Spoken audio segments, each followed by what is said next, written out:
Alright guys, day 2 on the 62 Farilane rewire job. Made a lot of progress, although it may not look like it right now because everything is in progress. But if I can get you down there, you can see I got the new fuse block mounted, and I got all of the new, well, I should say all the old wiring labeled. All the interior lights are going to work, and then there's the stereo.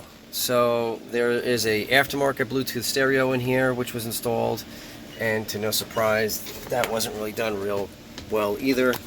You can kind of see under here, actually maybe through here you can see that's some of the wiring which is wrapped around the oil pressure sensor feed, as well as the coolant, the engine temperature sender.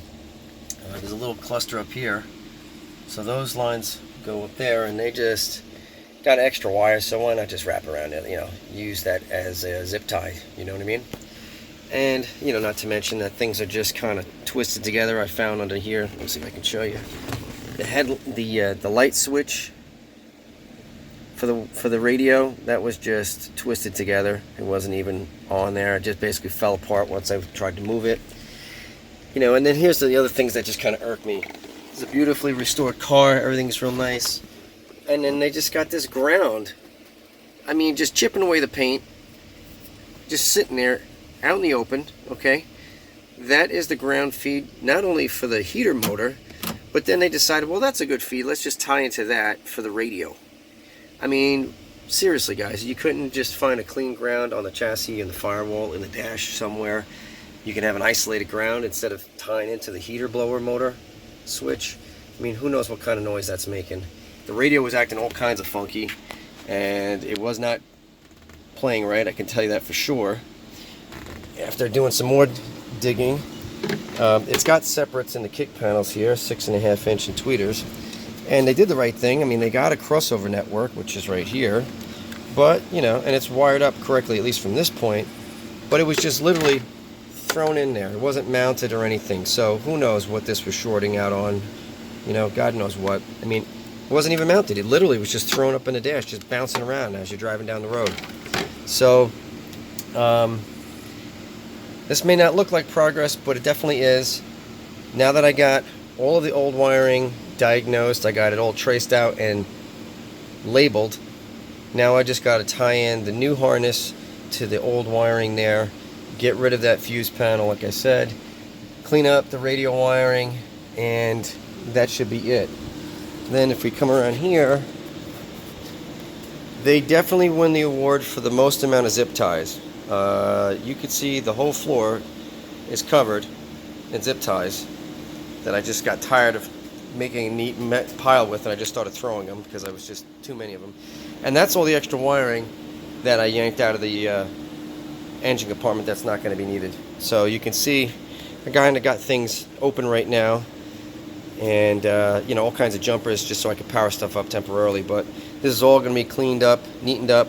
The horn's going to work for the first time ever. It's a brand new horn, it's never been used, and along with everything else, the signals, the headlights, everything that the way it should be. Oh, and here's another thing I found. I don't know if you're going to be able to see this. Let me see if I can show you. With all this work and all this time and effort they put in, they got an HEI distributor, like you can see, but they couldn't spend the $5 on a 2-pin connector harness for it. So it's just got, a spade connector just jammed in there for the tack and the coil. Just basically waiting for the vibration of the motor just to shake it loose. I mean, come on, that's literally a $5, not even. I think it's $3.99 on Amazon. I got 2 of them for like $8 and change. So, that's going to get wired in too, so that we can have that done correctly. So, overall, made lots of progress. Oh, also confirmed the starter solenoid's working properly because I was able to trace out the wires inside. So that's going to function the way it should as well. Not with just a push button with a power feed going to the starter. So, looking good. Lots of progress. Should have everything wrapped up in the next day or so. Just waiting for some more parts to come in. The high beam switch that had to get replaced because that was broken So that's why we had no lights. Say hi, Chino. That's Chino. He's the shop dog. So yeah, things are coming along nicely. Had a nice full day of work today and got a lot accomplished. So until we see the next episode, I'll talk to you then, guys. So continuation of the ignition switch from the 62 Fairlane. Last video I showed you how short the leads were. Well, I was able to successfully solder on some extension wires, as you can see. It's not the prettiest job, but it will do.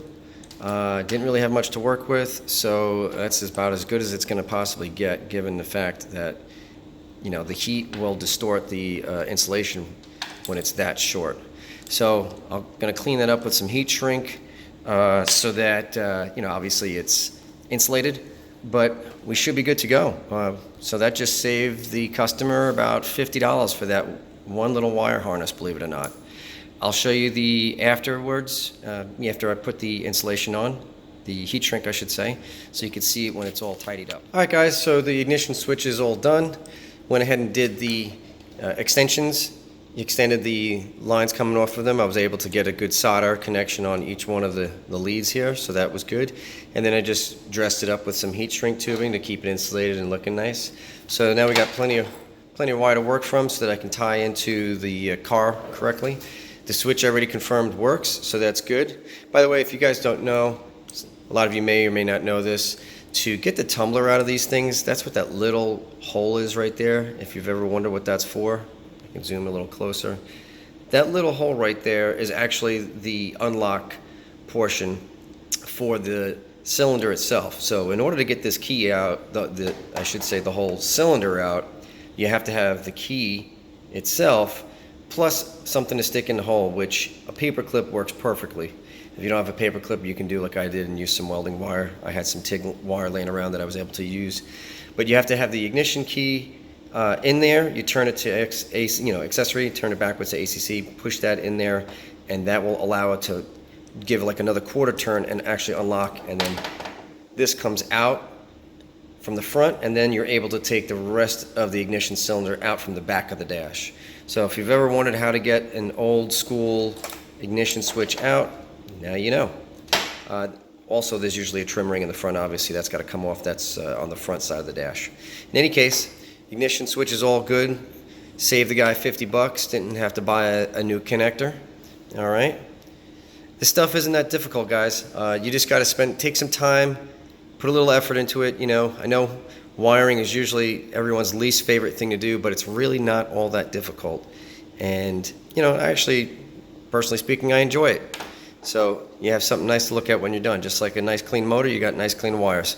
And now he'll be able to use the ignition switch the way it was meant to be. All right, guys, until the next time.